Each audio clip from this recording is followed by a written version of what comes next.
The magnetic field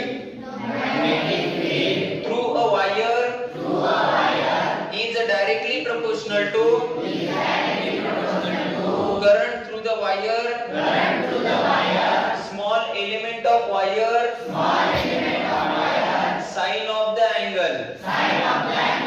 Inversely proportional to square of the distance.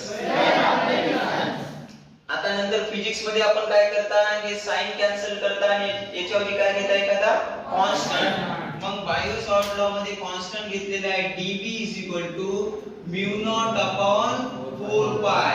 काय घेतला constant mu naught upon 4 pi.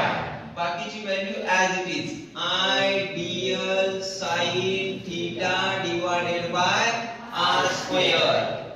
ideal sin theta divided by r square. मग formula read कसा करायचा, dB mu naught upon 4 pi into ideal sin theta upon r square. Read करा प्रत्येकानं formula काय